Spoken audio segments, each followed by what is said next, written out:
Welcome to the American Enterprise Institute. My name is Christopher Scalia. I'm a senior fellow here at AEI. I thank you for joining me for today's conversation with our guest, Mr. Jim Towey. Before we begin, a few preliminary words. I'll talk to Jim for about 40 minutes and then open the floor to questions from the audience. When that time comes, we'll have a mic going around, so please wait for that microphone to get to you if you're called on to ask your question. Please also be sure to ask your question in the form of a question. If you're tuning in via live stream, you can submit your questions throughout the event. Just email your question to luis.perales@aei.org. Perales is spelled with 2 R's and 1 L. Or you can elevate the level of discourse on Twitter by asking your question there with the hashtag AEI Mother Teresa. Yeah, it's a surprising hashtag, isn't it? Or not, actually. I think more on that later. Mother Teresa, or Saint Teresa of Calcutta, never won elected office, never held a post in a political administration, never starred in a Hollywood or even a Bollywood film, never had a hit single, never developed a groundbreaking technology, never hosted a highly rated talk show or even a reality show. Yet she was one of the most influential and admired people of the 20th century. Born in what is now North Macedonia in 1910, she left her family in 1928 to join a religious order, moved to India the following year, and in Calcutta founded the Missionaries of Charity in 1950. In those early years in Calcutta, she founded schools, hospices, and leprosy clinics. Her work with the poor, suffering, and abandoned earned her the nickname the Saint of the Gutters. Eventually, her mission expanded throughout India and finally around the world.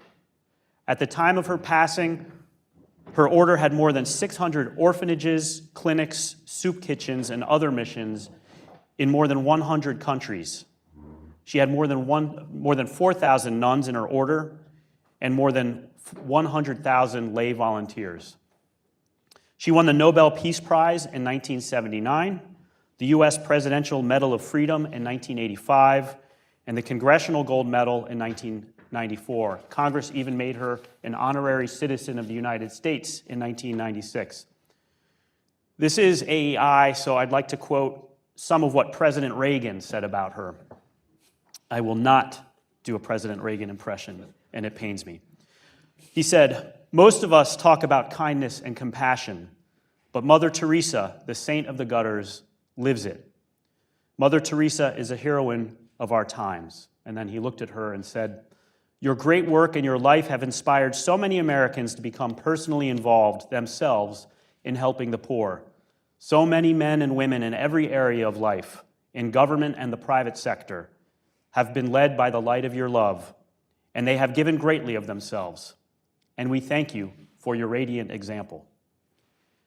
And then he joked, of course, "May I say that this is the first time I've given the Medal of Freedom with the intuition that the recipient might take it home, melt it down, and turn it into something that can be sold to help the poor."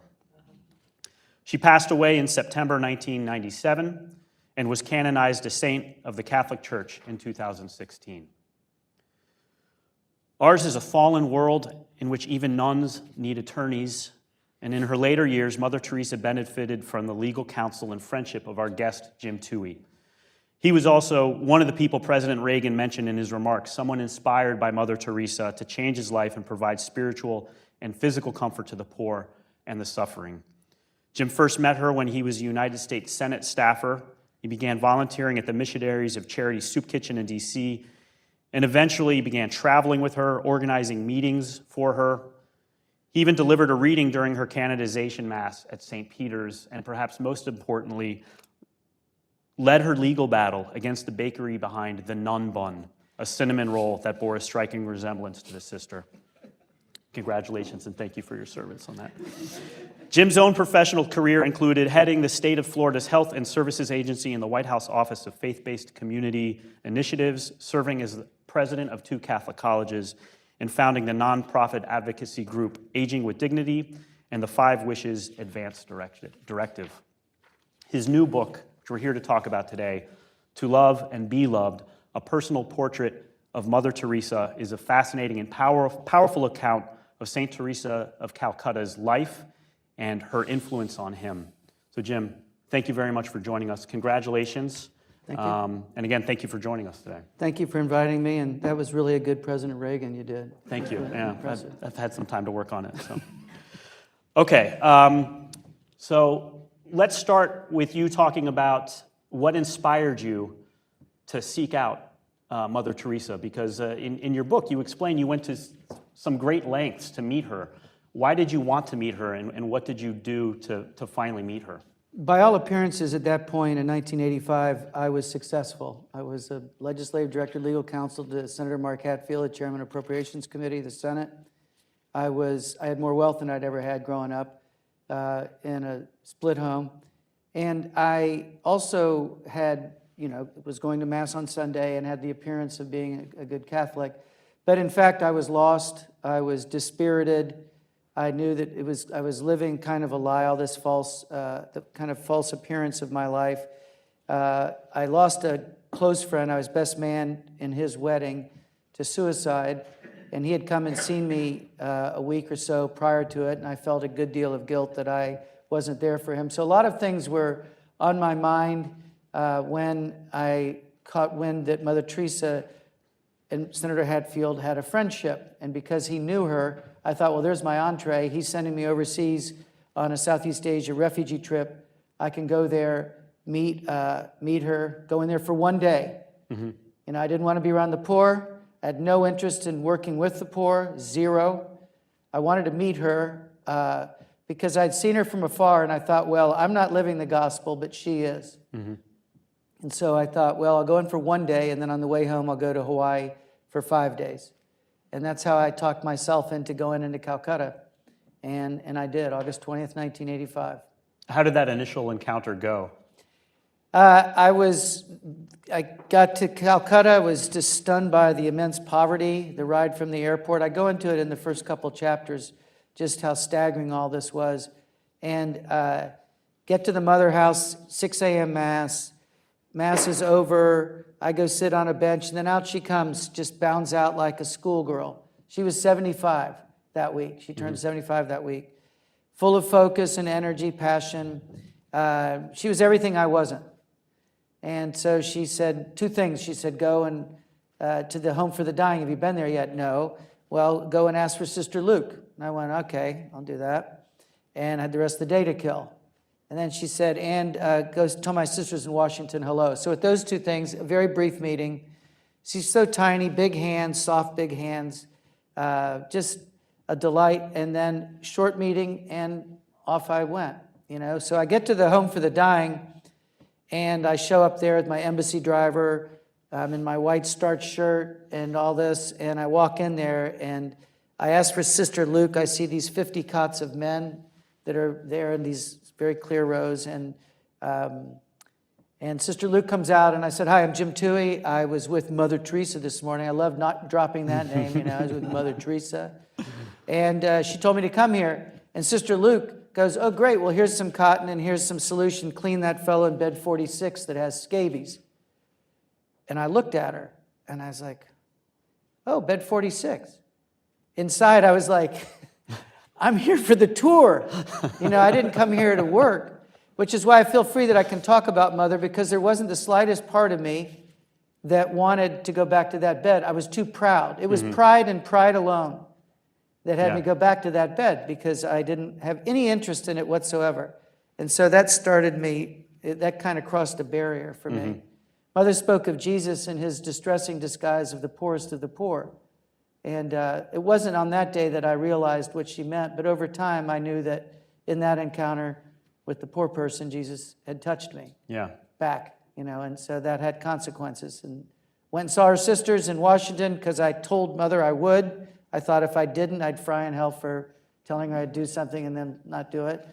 And then they roped me into the soup kitchen. So that's how it all got started. And so is it safe to say that, even after that initial trip to the hospital where you took care of the guy with scabies, that even then even after that, you were still driven primarily by pride?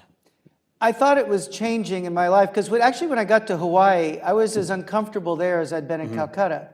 Yeah. Because now I was seeing this opulence and beauty and watering of the lawns where people had been foraging for potable water. And so I was just at a real point of confusion. And after I met the sisters, they were just so joyful and cheerful. In Anacostia, the worst part of Washington, you know, and then the work with the poor in Washington was so different because there it was a different need. So yeah, it was, there was a gradual change, I think, and I slowly reassessed everything in my life that I was doing. And like I said, I was so lost, and then I found this woman, and then I was in the right place at the right time because she needed an attorney. So. Before we get to that, tell us a little bit about exactly how the work in D.C. differed from what you initially did. What if I want to get to it now? I'm not going to let you. Okay. Yeah, you have to be patient. So your question was, what did you do in D.C.? Yeah. And you my tell, life you there tell was, some really compelling stories going about to the Georgetown bars on the weekends and playing basketball, sleeping in on Saturdays. You know, it was just empty, self-centered. I mean, I dabbled in mentoring, so I'd feel good about myself. So I did 2 hours of mentoring, or 4 hours at the Higher Achievement Program in D.C. I'm glad I had done that because that introduced me more into a world I was about to enter. But then the sisters, I kind of swapped. I wrote in the book that I swapped happy hours for holy hours because I also started to take my spiritual life more seriously, read the Bible, you know, learn about my faith. I was a cradle Catholic that had gone through the Simon and Garfunkel post-Vatican II changes. And so I was, you know, I could have written on an index card what I knew about my faith. So there were a lot of changes. Yeah. And I became better looking. Yeah, well, that's obvious. You tell a story about, as opposed to the patient you first encountered in Calcutta, who you just kind of was an obligation to you. You tell a compelling story about patients who really changed you in D.C. Can you share a story about one or two of them? Sure. Well, after I'd known Mother Teresa for a little over a year, she opened a home for people with AIDS. And so she suggested I do night duty there once a week, and then I got hooked there to volunteer more and more. And at that time, the men that came to the home were at the end of the line, and there were no medicines, treatments, anything. And in fact, in that home for AIDS, I met my beautiful wife, Mary, who was also volunteering there. And so I met this little girl, Tina, that I write about, that was an 8-year-old, the only child that was admitted into the home, but a compelling story, so I won't ruin that since everyone's buying the book. And then other, you know, guys that I didn't know, I had to earn the right to hear about their lives. Yeah. And I remember this guy, Robert, explaining to me how he got AIDS through intravenous drug use and how the needle would go in and how you had to draw back and add, and if you were at the end of the line, you had 3 people's blood. So you would learn things, then you'd learn about their lives and how they had been abused. So I learned a lot about the people in that home, and then I saw them get peace. In Caligata, I remember that first time there was a sign that said, "The greatest aim of human life is to die at peace with God." And I thought, really? I didn't even think that was Mother Teresa's greatest aim. I thought it was sanctity and holiness.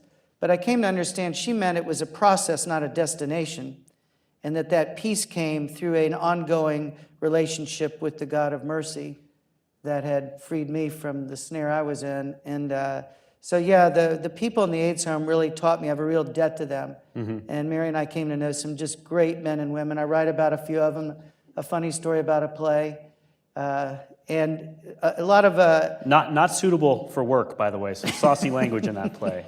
I was quoting her, the woman, not my wife, but the woman. But those experiences taught me a lot that the poor are powerful people, that they were having the power to change my life and transform how I viewed the world, how I understood people. And then over time with Mother Teresa, I understood better that material poverty wasn't the real issue. We'll get to that, the spiritual poverty. When are we going to get to these things? But first I want to know, go back, you wanted to talk about how you became her attorney. How did that happen, and why does she need an attorney? Well, she liked to sue people. And no, I'm kidding. Just kidding. Kidding. She was opening these AIDS homes that required enormous governmental interference, regulations. She was sending over nuns from India to staff these homes, and they had immigration issues. And most of all, people were using her name to make money. You cited the famous nun bun that was in Time magazine that was Jay Leno and David Letterman joke material about a cinnamon bun that appeared to bear her likeness. It really did look like her. They made the T-shirt that said the Immaculate Confection, and they were selling these, and they were selling the miraculous nun bun coffee mugs, and actually the Sisters in Calcutta sent me the story that was in the Indian newspapers, and said talk to the guy, and so that has a funny ending to that story. Can I tell that now? You can tell that now. Okay, thank you. And so in the very last time I saw Mother, Mary and I had gone up to the Bronx with the 3 kids then, and my son Joe, who's right here, was one of those 3. I filled the room here with friends, Dan Daniello and others, just to kind of pump up, And so it was the last meeting, and I was dreading getting to her because I'd worked out a settlement where they could sell this stuff in the coffee shop, but not on the internet and all this, but let it be folklore and kind of, And so I'd worked out a settlement with them. I had to get her to approve it. I'm dreading this meeting discussion, and she's in her wheelchair, and Sister Nirmala, her successor, is right behind her. And so I said, Mother, do you remember when you sent this story about people selling T-shirts where they said that the likeness on the T-shirt of you was a cinnamon bun? How do you tell someone they look like a cinnamon bun? It's a very awkward conversation to have. So of all the pastries, that's really the most insulting. I hadn't gone through it, but you're probably right. Yeah, and so I just said, so Mother, I've reached, and I said, well, I've reached a settlement where, and she's getting a smile, and she said, Sister Nirmala is now the new Superior General. Put her face on the T-shirt. So she didn't take herself too seriously. So yeah, I started. One of the things that I took a lot of time with was, and to this day, the Missionaries of Charity prohibit fundraising. She said, I prefer the insecurity of divine providence. She has never made a fundraising appeal, and think about it, had she done such a thing, it would have been enormous. But she prohibited it. People give money, very generous people give money, but she prohibited fundraising in her name, and so I was often returning money or dealing with cases, and I spent a chapter on the cases that were interesting ones over the years. Mm-hmm. You've touched on her personality a couple of times now, and that's an important part of your book, as you say in the introduction.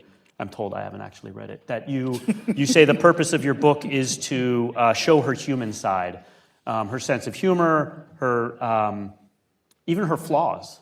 Why was it so important for you to inform the public about her full personality rather than just kind of presenting a hagiography? What's that? You guys in the saw it online, seemed like a lot of syllables.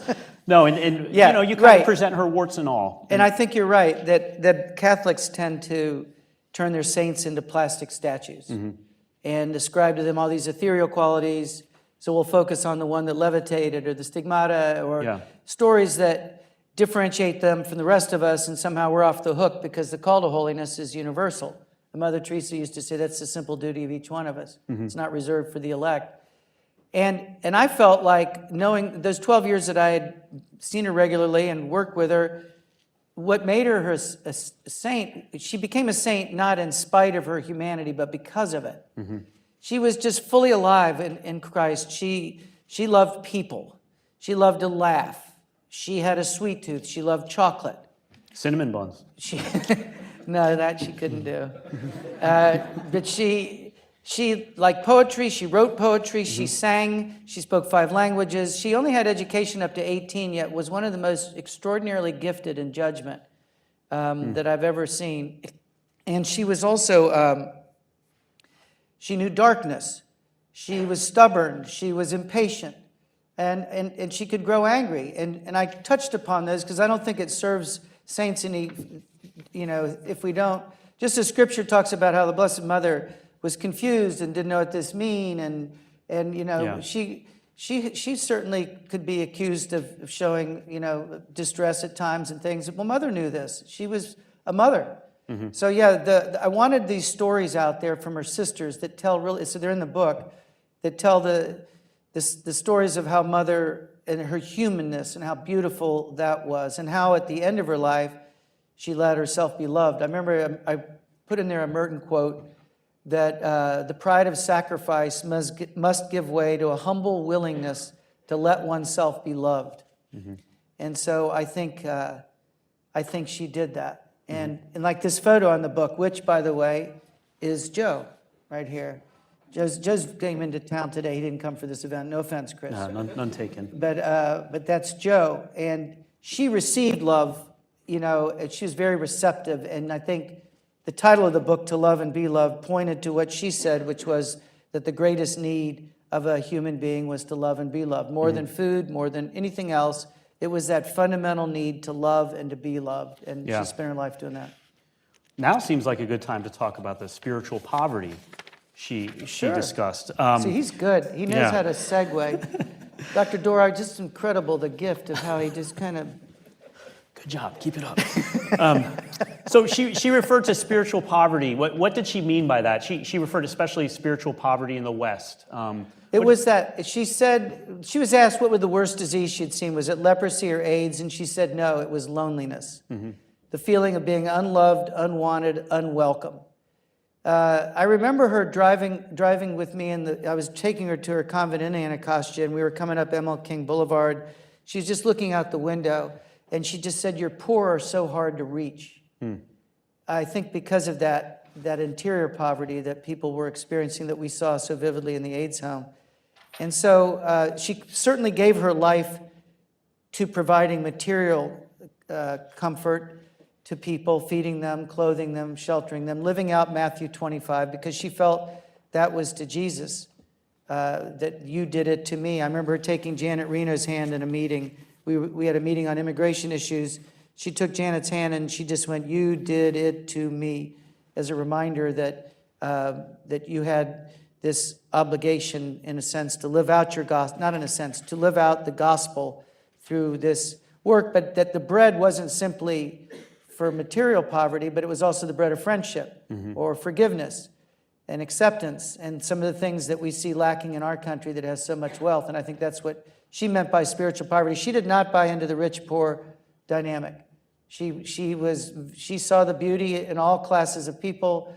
Her point was they're all children of God, and she knew that we had come from God and we were going to God, and that orientation really drove her life's direction. If I may read from your book. Please. To Love and Be Loved, available at fine bookstores, or if you're here after our talk. Fine Aging with Dignity staff is here. We'll talk about that at the end. Can we talk about that later? We'll get to that later. Put a pin in it. You write, she was once quoted as saying that in America and in the West in general, quote, there is no hunger for bread, but there people are suffering from terrible loneliness, terrible despair, terrible hatred, feeling unwanted, feeling helpless, feeling hopeless. They have forgotten how to smile. They have forgotten the beauty of human touch. They are forgetting what is human love. They need someone who will understand and respect them. So in a way, then she saw, is it fair to say she saw her purpose?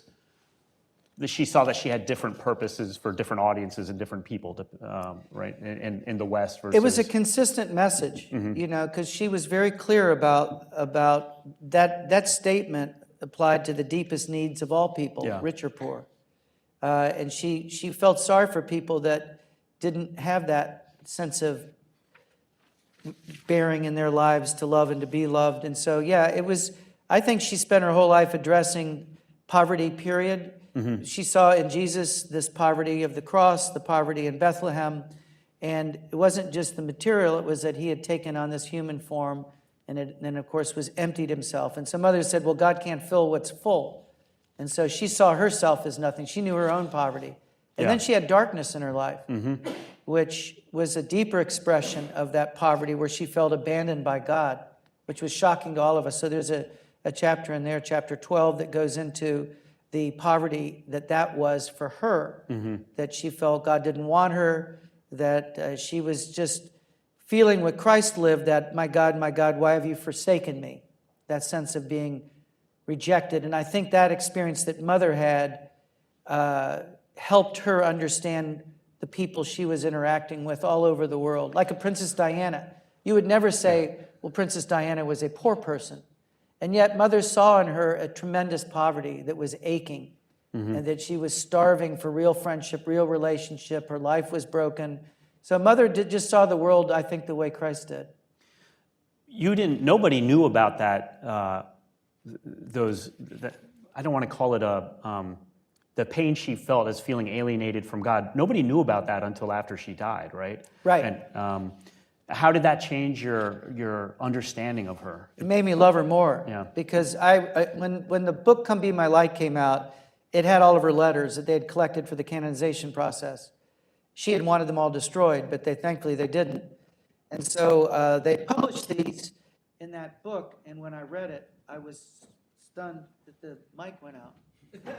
But when they published the letters, it was staggering to see. Should I stop or what? You should keep going. Okay. Here, you have a mic here. Hand Oh, mic. thank you. It was the letters told a story that I had no idea of, because we all knew that she had a mortified life. She had 5 heart attacks, stroke. She had malaria dozens of times, TB, a broken arm, broken leg, broken collarbone, broken shoulder, 3 cracked ribs. You go to 19 stitches in a car accident. You go down the list. She had a very, tough life. Thank goodness she was tough Albanian, but stock. But she physically, we saw how hard she drove herself. But we thought she was getting all these spiritual consolations. To then read in the letters that in fact she did not get any of these was a shock to everyone. And no one knew, not Pope John Paul II, not anyone. I called the sisters, her successor. Did you know about this? And sisters said, no, none of us did. I just thought in my own life, if I'm going through that, I'm complaining to everybody. Yeah. But there's Mother living that beautifully and faithfully. So, yeah, it made me love her more. It's remarkable that as immersed as she was in illness and poverty, pain, and then her own spiritual struggles, she was full of joy. Right. Not all the time, but most of the time. And you quote her, "Joy is a net by which we catch souls." That sense of joy was crucial to her mission work. It was, and she built their congregation, the Missionaries of Charity, around 3 things: total surrender, loving trust, and cheerfulness. And she told sisters, if you don't have that, don't come. I was with her one time in San Francisco when she was giving a talk to the novices who were about to take their first vows, and they were all seated there, and the big group of women, young women, Mother's there, I'm in the back, and Mother is saying, if you can't be cheerful, go home now. And then she started to imitate a grumpy sister coming to someone's door, and they all started laughing. But they got her point that she said, the poor have enough problems on their own. And so, and I think like Pope Francis has focused on the joy of the gospel. That was the very first communication he put out to the Universal Church, because I think sometimes Catholics and others, Christians, can live the gospel like it's a burden. And there is no joy, there is no hope, there is no happy ending to the world in which we live, all the suffering. And I think Mother was a sign of contradiction to those times. Do you think that's why she was able to forge a connection with somebody like Princess Diana or Hillary Rodham Clinton? You have an interesting section there about her relationship with her. Was it that joy, or was it something else that helped her make connections with unlikely people? Yeah, she met President and Mrs. Clinton at the National Prayer Breakfast for the first time, February 1994, and she was going to meet President Clinton for the first time afterwards privately behind the stage area, and she met Mrs. Clinton, and it's actually, I talk about it in the book. Mary and I were there at the speech, and if you read that speech or watched it on YouTube, she thundered against abortion and talked about the great poverty that was, and did it in a very firm, unmistakable way where it was uncomfortable. And President Clinton, left-handed with his coffee cup, it was empty, but he kept bringing it up because it was uncomfortable. But then they met, and Mrs. Clinton teared up in the meeting and talked about opening a home for adoption with her. Anyway, Mary and I go back to the convent in Anacostia. I'm dying to know about the meeting with the president. What did you think of President Clinton? Or what did he say? And so I said, Mother, how was the meeting with President Clinton? And what did he say? And she said, we must pray for Mrs. Clinton. That's what she said. So then Mrs. Clinton ends up going to Delhi with her daughter to go and see Mother's orphanage in Delhi. Mother wasn't there. And so you could tell it was working on her. And so Mrs. Clinton ended up heading up the U.S. delegation to Mother Teresa's funeral. I was on that plane that went over there as part of that delegation. She came to the back, and I was back there with two of the sisters, and she just came over, and I said, I was there the day of the home adoption, and I said, Mother really liked you, and she said, well, she would write me notes from time to time, and she said, I never understood why she loved me so much. And I also thought, she goes, I get a lot of hate mail from Christians. So, for two people who had such divergent views on a number of issues, it was lovely to see how Mother was working on her. We should talk about how you met Mary. You touched on that a little bit, but tell us a little bit about the way the Missionaries of Charity shaped your marriage. Well, and your life and your role as a father too. It's a long story, and it's covered in extensive detail in the book. But yes, I saw Mary for the first time mopping a floor in the Gift of Peace home, which I've never seen again, which is fine, honey, because you're such a no. So, but Mary was waiting to enter the sisters, and she did, and she entered the sisters, and she was in there for a year. And then the sisters discerned that she wasn't called to the religious life. Yeah. Apparently, they frown on beer drinking. And so, I'm just kidding. I'm just kidding, honey. No, they mutually discerned. And so, I had gone, and I was with the fathers, and Mother loved Mary.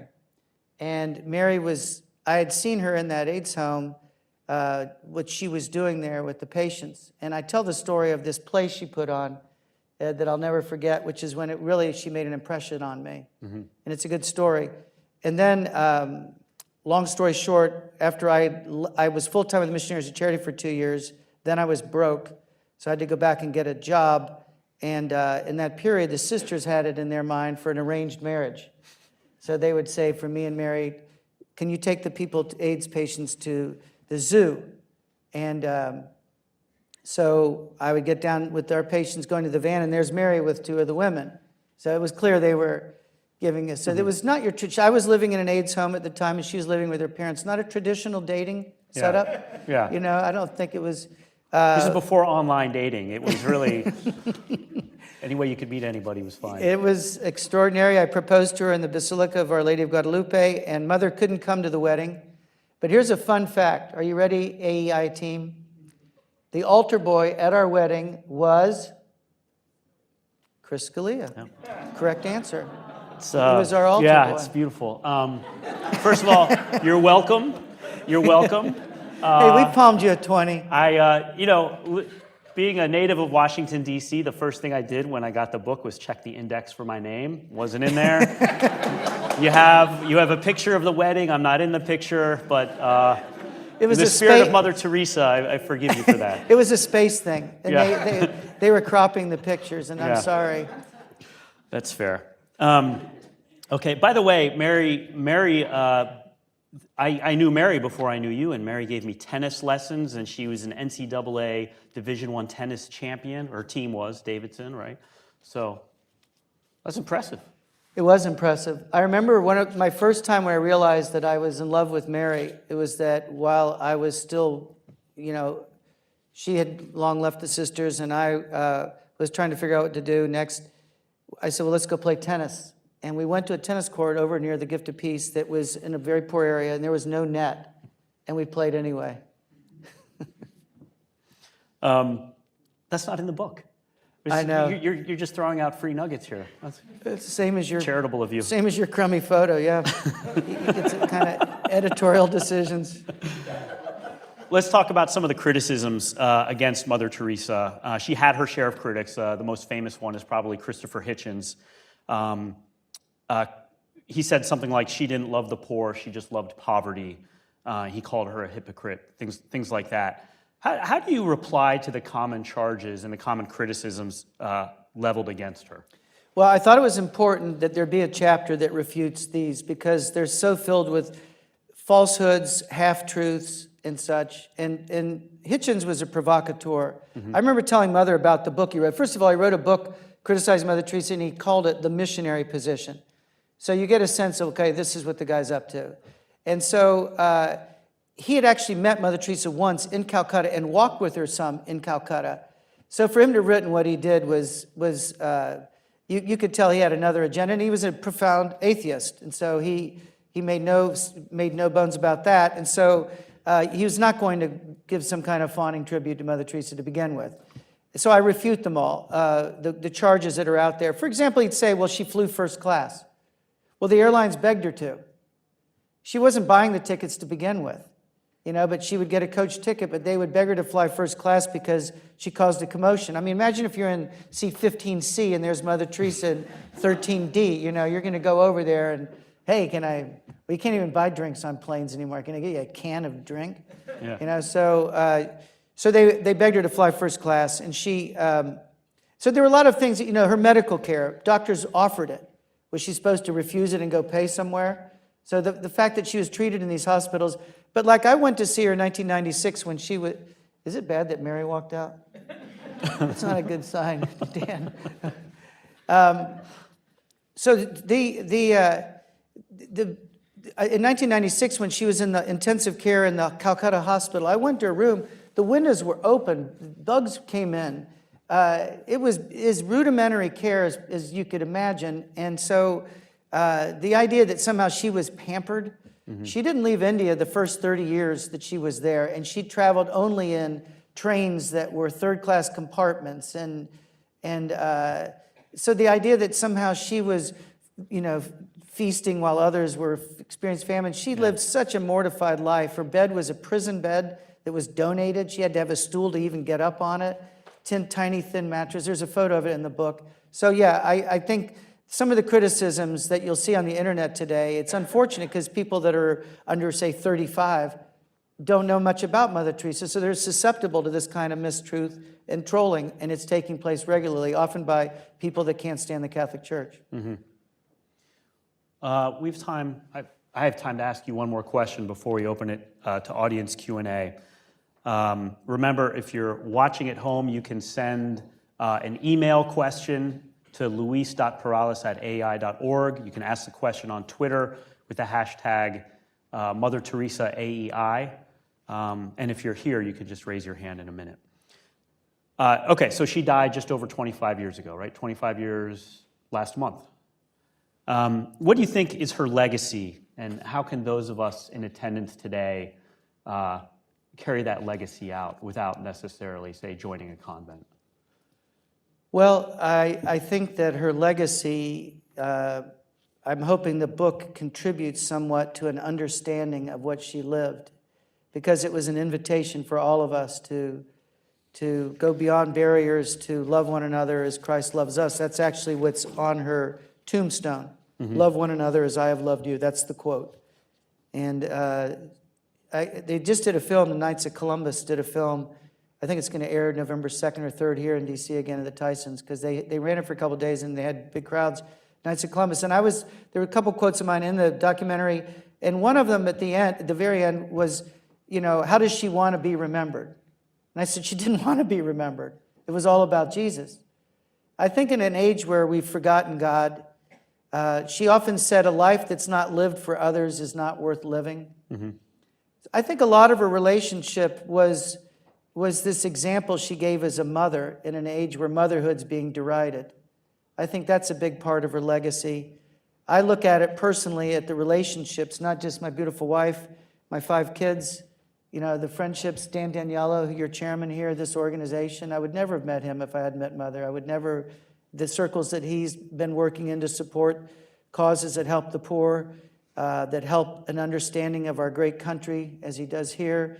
For me personally, just the encouragement when he was on my board at Ave Maria University, there were relationships like this everywhere, that she set like ripples. And so I covered that in the book, some of the ripples of people whose lives were redirected. So mine is my own personal account of a portrait of a great woman, but it wasn't about her. And I do think at a time where we've forgotten God, it bears worth mentioning again that Mother Teresa's life was a love letter that that God had written, that she said she was a pencil and he wrote a love letter to the world. The world needs that now. Wonderful. Well, let's turn it over to Q&A. Raise your hand if you have a question. Right there in the back, Louise. Hello, Jim. Thank you so much for your time. Personally, I'd love to say thank you. 8 years ago, I had the opportunity to go to Calcutta. I went to Ave Maria, and I was on the team that went there. And it's an incredible, incredible opportunity. And I think I asked this because you'd mentioned, people under 35 don't always get to know, and I don't think I would have known as much about Mother Teresa without that opportunity. And in the digital world now, where people my age or younger are mostly connected and their meaning of life is really interconnected to the digital world, where there is a faint existence of having connection, but still having a higher and dire sense of loneliness. My question is much more for young people. Like, what advice or what things do you think Mother Teresa would put in the forefront for us to be thinking about as we continue to move on in this digital age? How do we make meaningful connections? How do we actually be able to love and live a life that's not just for ourselves, but a life lived for others, in order to give back and ensure we don't continue to have the dire consequences of hunger and all else? First of all, great to see you. I think that in the process of moving from self-centeredness to other-mindedness, which is the transition that we're invited to live in the gospel, with that comes a requirement to testify to the truth. And the truth matters. We see it distorted now. We see efforts to confuse the gender ideology. You can go down the list of issues that defy the truth, even using the term birthing person, instead of mother, and trying to make, so you look at the truth being turned upside down. And so I think that there is a requirement for us to defend the truth, to embrace it and to defend it, and also to discern it, because we can become confused. And so that's what the beauty of AEI is, I think, is as a think tank, you're contributing to a deeper understanding of the world around us, and also you're sharpening people's critical thinking skills. And this is imperative that we have these. So not only to defend a person like Mother Teresa when she's under attack by things that are just patently false, but wherever you see, Jesus tells the parable of the weeds sown among the wheat, and this happens everywhere. Where there's good, there often then is sown lies and misstatements and untruths and the deception. And so the spiritual forces at work, where it's the principalities and powers that St. Paul writes about, it goes beyond just this human level to the eternal level. And that's part of that. Also my answer is that to keep that eternal dimension.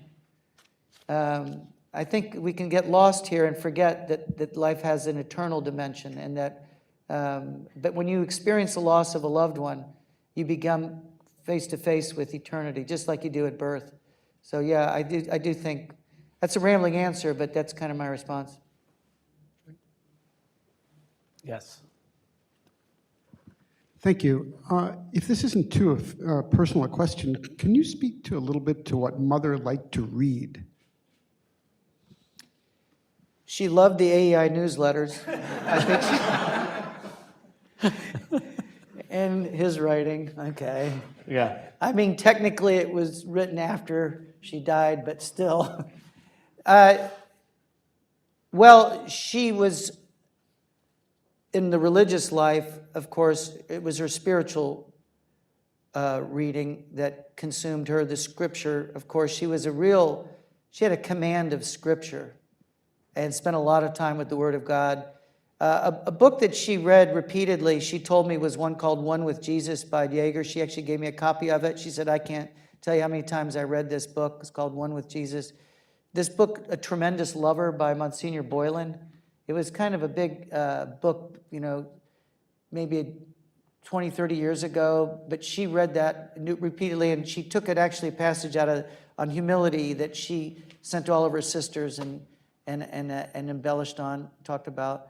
So they actually have a collection of the books in Tijuana in Mexico where the Mother Teresa Center is. And I went there and it was shelves and shelves of books. So she read and she prayed. She said, if you're too busy to pray, you're too busy. And she said that over and over to audiences. So yeah, I don't know that she read the newspaper. They would have the newspaper in Calcutta, so she would stay somewhat current. But she didn't watch television at all. None of her sisters do. She didn't read periodicals. If stuff was brought to her that she needed to read, she read it. So she dealt with the world. She had a missionary order. She was an entrepreneur. So she opened homes in 120 countries by the time of her death. And think about that, to open 100, Carlisle's in 30 or 40 countries, I think, all over the world. She, all the culture or the language barriers, I'm sure the training that goes on to equip a multinational corporation to actually interface out in the world and all this. And here she built this from scratch without a computer. So yeah, she was knowledgeable, but it just seemed like she figured stuff out. And so yeah, but those were some of the books she read. Did she read what people wrote about her? For example, the Muggeridge book, Malcolm Muggeridge wrote kind of a famous book about her. Would she have read that? I don't think she would have read the book. Yeah. I think she would have been told about the book and someone would summarize it, just like she asked me about the missionary position book. Well, what did he say? Why would he say that? Yeah. And she wasn't so thick-skinned that it didn't hurt. When people, because it was the meanness of it. It wasn't the accusation. She knew God knew the truth, and she knew God would defend her name, which God has done. But I think that I remember with Keating, because she did receive a gift from Charles Keating, and that's one of Hitchens' big go-to criticisms. But she didn't know it, and I had to brief her on it when Keating was arrested. Well, the gift was years earlier, the money long spent, and but people were making it sound like she was in cahoots with him and knew all about it. And so, I had to brief her on that. And I would send her memos that would be, a couple pages. Some of them were complex matters. And she read all those. It was clear when I'd call her on a phone call. She didn't shield herself from what people said. Jan Petrie told me a story once of an article that was in the observatory. And Jan was trying to break it to her. And Mother said, go and get the article and read it to me. She didn't want the summary. Yeah. Tim Carney's going to ask you a difficult question. Thank you. DC policymakers will talk about ending poverty. Pope Francis talks about including the poor. One of the criticisms of Mother Teresa was that she might not have been primarily interested in ending poverty. How did she see it as far as what we're doing for the poor? We're not happy about them being poor, but are we trying to end poverty? Are we trying to alleviate it? Are we trying to include it? Are we doing it for our own souls? I remember she said, God didn't give us poverty. We have poverty because we don't share what we have. And I don't think she looked to government to fix these problems. She looked, and that's why I think President Bush is faith-based, the second modern-day saint I've worked for. I'm kidding. But I think President Bush's faith-based initiative saw that you had to develop relationship with the person. Mary and I saw this over and over again in the soup kitchen and the AIDS home. You had to develop relationship with them and care about them, know them by name. That's why her hospice in Calcutta, they were known by name. She connected with people.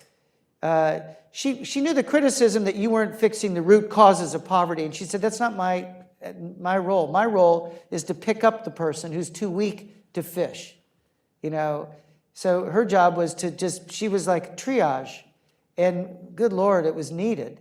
So she didn't concern herself with politics. She was happy to have that discussion going on. I know that AEI has been, when Arthur Brooks was here, great writer, that Conservative Heart book was a beautiful presentation of, well, how do you address the needs of the poor? What are successful strategies and interventions? We don't get a lot of consolation giving money to government to come so HHS can do something. I can't think of a more inefficient way to do it. And when I ran Florida's Health and Human Services, we had 40,000 employees, food stamp workers, foster care workers, you name it. they couldn't develop relationship with the poor. They get fired if they started giving away government assets. So that's Jesus's parable about the shepherd who's paid, the hired hand versus the good shepherd who does it for love of the sheep. And until we infuse all programs with that awareness that if you're dealing with the poor, there has to be that fundamental, I care about you. You're not just my caseload, I actually care about you. That's what the missionaries of charity do so effectively. If I may quote page 101 of You're To Love and Be incredible. Loved. Yeah, thank you. You write, her life's work sent out ripples of compassion that could transform an AIDS hospice into a place of healing, reconciliation, and acceptance. Such love was something the state simply could not provide. In fact, it seemed many bureaucrats could not even understand it. And you have a couple of pretty funny and frustrating stories about obstacles that, like California, I think, put up unintentionally for her in trying to establish missions there and in New York City. No, you're right. I mean, a lot of times her frustration was with government. And that was also true with what I wrote on page 161. Tell them about that. Oh, that's a great page.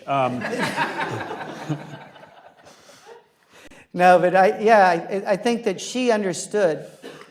I think she understood that the people, if they didn't see their life as gift, if they felt they were a burden to society, this is why she focused a lot on the elderly, who often are left to feel they're a burden. This is why the assisted suicide euthanasia movement is going to gain momentum. Piece yesterday I read about Canada and how they're just pushing this ahead, because it's always easier to kill someone than to care for them. And we can't bear someone's suffering, so we want it to end, so why not give them this pill? So the movement that's afoot right now is not to love them and accompany them.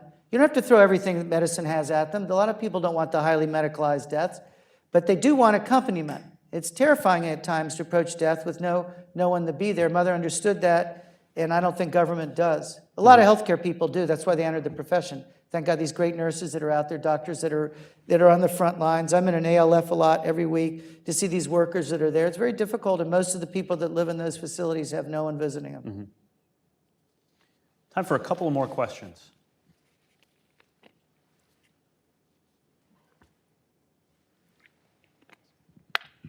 I was always fascinated when I learned that Mother Teresa went to Calcutta at such a young age. Did she ever share with you her faith that early on in her life? Because to be able to go there, she must have had tremendous faith that most, I think it's arguably to say, a lot of young people do not have.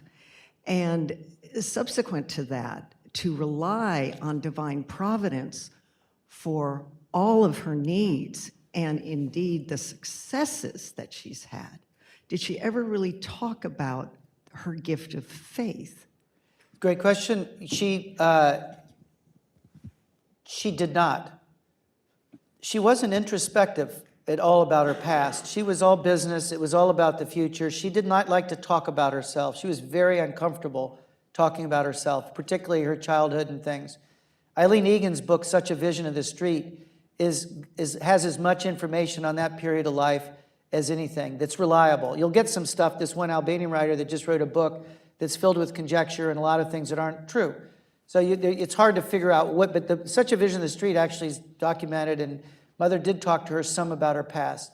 But what we've been able to discern after the fact about her at age 18, we know about her childhood that she lost her father when she was age 8, and how that devastated her family. He was poisoned. He was an Albanian nationalist, and when all the political intrigue that was going on after the Serbians took over that area of North Macedonia in 1912, and all the politics that were swirling around.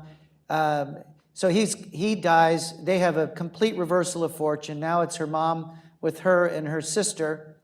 And then at age 18, she discerns call to the missionary life because the parish priest knew of these Loreto nuns out of Ireland that were doing work with the Indian girls that were going to this school. And so she felt called by God at a very young age to enter the religious life. And she did. And her mother said goodbye to her at the train station at age 18 and never saw her again. So this is a very great sacrifice. Mother once said to me, and this may be the only time she ever mentioned her past, she said, when I die, God won't judge me, my mother will. because she said it cost her so much for me to leave her at that age and in that time in her life, that if I squandered my religious life, it would be an affront to my mother. And so she knew at this sacrifice. She wanted to see her mother, who was trapped in Albania under an atheistic dictator. She could not get into the country. She begged to get in. They would never let her in. So her mother died in 1981. And there were actually, it was an 11-year period where her mother thought that Mother Teresa was dead. Because for 11 years, she heard nothing from her daughter because the mail was being thrown away. So it was a difficult period for her. So I think she clearly, but she just didn't talk about herself. She was very uncomfortable talking about anything about herself or anything. She was all focused on Jesus and the poor. Any more questions? Okay, Jim, tell us a little bit about Aging with Dignity and other work you're doing now.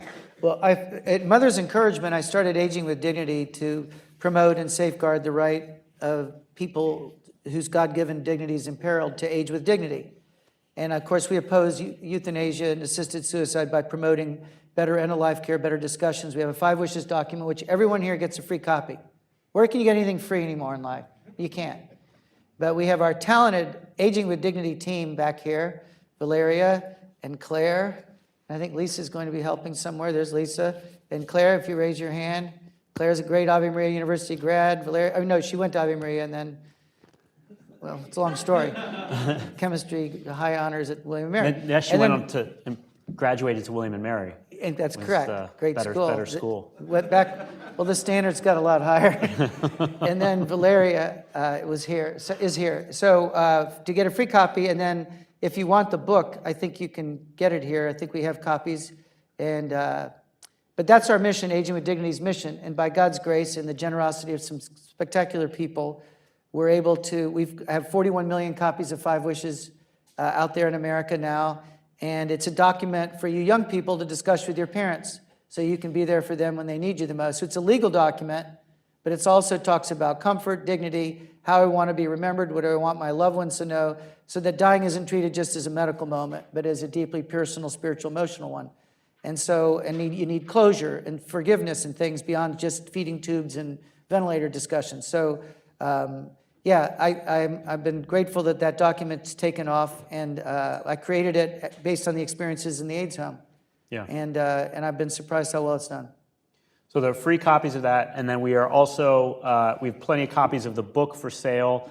All proceeds from the book go towards the Missionaries of Charity, and if you ask nicely, maybe Jim will be able to sign one too. Be today. delighted to. Yeah. But and the royalties, Mary and I think Simon and Schuster takes a cut from these sales, but then the rest of the royalties, that goes, but Mary and I are keeping those. So. Okay, great.